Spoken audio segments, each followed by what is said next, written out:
Hello students, hope you are doing well. आज के lecture में हम क्या डिस्कस करने वाले हैं? जी, स्केल्स ऑफ मेजरमेंट। तो स्केल्स ऑफ मेजरमेंट को आज हम डिस्कस करेंगे कि स्टैटिस्टिक्स की मेजरमेंट के अंदर हम कौन-कौन से स्केल को यूज़ करते हैं। Proper knowledge about the nature and type of data to be dealt with is essential in order to specify and apply the proper statistics method for their analysis and measurement of objects. By using scale method to capture value assigned to variables which is order, distance, width. Students यहाँ पे आपको 3 चीज़ें note करनी है। कौन-सी चीज़ें हैं? ये बताइए। First one is order, second distance and then fix zero. These are the three main scales that we are going to use in our measurements. First one, that we have to calculate the order, then distance and fix zero. ठीक है? तीनों को इस्तेमाल करने से पहले इनको समझना बहुत ज़रूरी है। तीनों का मतलब क्या है? ठीक है?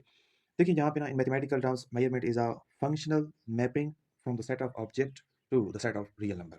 देखिए ये बात आप लोगों ने यहाँ पे लाज़मी इस पे फोकस करना है। ठीक है? कि यहाँ पे एक लफ्ज़ यूज़ हुआ है मैपिंग का। फंक्शनल मैपिंग का मतलब क्या होता है?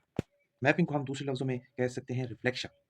कि एक चीज़ का रिफ्लेक्शन किसी दूसरी चीज़ के अंदर नज़र आना, इसको कहते हैं फंक्शनल मैपिंग, ठीक है? लेट्स से कि जिस तरीके से आप लोगों ने मैट्रिक के अंदर भी और छोटी क्लासेस के अंदर भी एक वैल्यू पढ़ी होगी, मैं यहाँ पे लिखने की कोशिश करता हूँ कि y is equal to F of X. ये एक फंक्शन है, y is equal to F of X. अब यहाँ पे x इसका इनपुट है और y क्या है? आउटपुट है। तो यानी कि y की वैल्यू तो बिल्कुल उसी तरह सिमिलरली यहाँ पे भी देखिए हमारे पास ऑब्जेक्ट्स मौजूद हैं, ऑब्जेक्ट्स का एक सेट मौजूद है, तो क्या वो रियल नंबर के सेट के अंदर आता है? अब रियल नंबर में तो सारे के सारे नंबर शामिल हैं ना। अब हमारे पास जो सेट ऑफ ऑब्जेक्ट होगा वो तो बहुत लिमिटेड होगा। मतलब उसमें 5 एलिमेंट्स हो सकते हैं, 10 एलिमेंट्स हो सकते हैं। ज़ाहिर-सी बात है वो सारे के सारे सबसेट होंगे रियल नंबर के, ठीक है? अब इसी तरह एक छोटी-सी एग्ज़ाम्पल को डिस्कस करने की कोशिश करते हैं। देखिए यहाँ पे ये ऑब्जेक्ट्स देखें, ये सेट पूरे का पूरा ऑब्जेक्ट्स पर है। इसमें O1, O2, O3, O4 और O5, OI ये इसमें 5 ऑब्जेक्ट्स हैं। एक सेट है हमारे पास, ठीक है? इस सेट के अंदर कितने ऑब्जेक्ट्स हैं? 5 ऑब्जेक्ट्स हैं।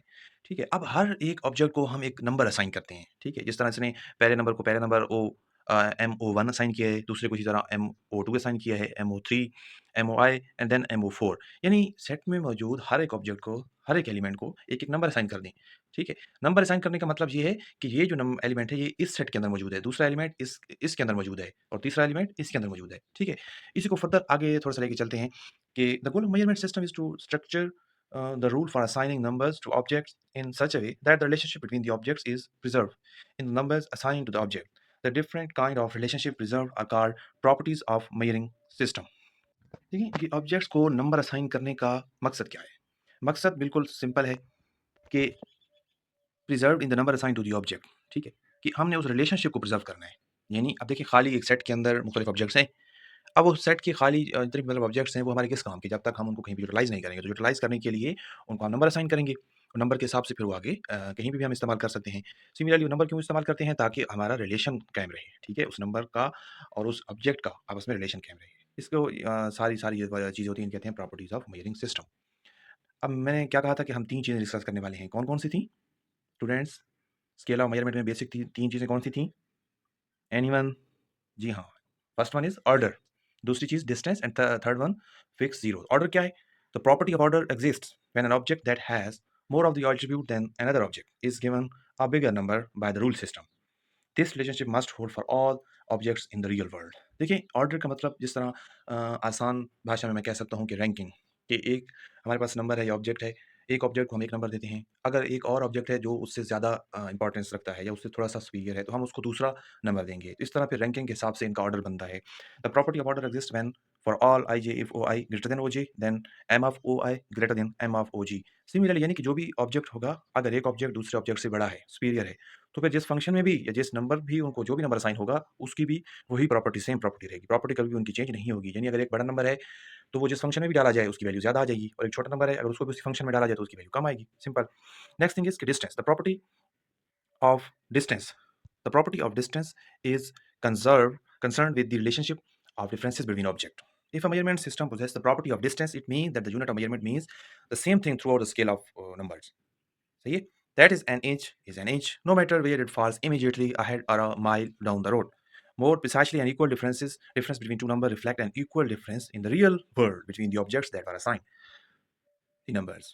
यानी इसमें डिस्टेंस का मतलब ये है कि जो भी वही बात वही है कि जो ऑब्जेक्ट को असाइन होने से पहले जितनी उसकी इंपॉर्टेंस थी असाइन होने के बाद भी, फंक्शन में इस्तेमाल होने के बाद भी उसकी इंपॉर्टेंस वही रहे, या हम दूसरे लफ्ज़ में कह सकते हैं कि जो यूनिट उसका पहले इस्तेमाल हो रहा हो, आगे फंक्शन में भी उसका वही यूनिट इस्तेमाल हो, तो उसके अंदर डिस्टेंस की प्रॉपर्टी होगी, ठीक है? In order to define the property of distance in the mathematical notation, 4 objects are required: O I, O J, O K and O L. The distance between object is represented by the negative sign O I minus O J, या हम इसको कह सकते हैं कि difference between two objects refers to the real world. देखिए इसमें मकसद क्या है बात करने का? मकसद वही है कि 2 ऑब्जेक्ट्स के दरमियान, अगर इन 2 ऑब्जेक्ट्स के दरमियान हम डिफरेंस ले लें, ठीक है? इन 2 ऑब्जेक्ट्स के दरमियान डिफरेंस लेने के बाद अगर मैं इनको किसी भी फंक्शंस के अंदर पुट करता हूँ, ठीक है? अब फंक्शन में जब मैं पुट करूँगा तो फंक्शन का भी कोई ना कोई डिफरेंस आएगा, सही है? तो फंक्शन का डिफरेंस और इनका डिफरेंस जो होगा, इन 2 ऑब्जेक्ट्स का डिफरेंस जो होगा, वो भी सेम होगा, सही है? वो भी सेम होगा, इसमें कोई भी फ़र्क नहीं है। तो यानी इसमें भी इनकी वैल्यू कभी भी चेंज नहीं होगी। ये देखें यहाँ पे, तो हमने जहाँ पे 2 फंक्शंस 2 एलिमेंट्स का डिफरेंशिएट लिया है, ठीक है? अगर इन 2 ओआई माइनस ओजे का difference greater than equal OK minus OL, इसका मतलब क्या है कि जब भी कहीं पे भी हम उनको इस्तेमाल करेंगे तो उनका डिफरेंस भी उसी तरह से अपनी पहली वाली प्रॉपर्टी को रिपीट करेगा, सही है? Next thing is fix zero. Fix zero का मतलब क्या है? नाम से ज़ाहिर है कि यानी कुछ ऐसी चीज़ होगी कि जो फिक्स होगी और जिसकी वैल्यू भी ज़ीरो होगी।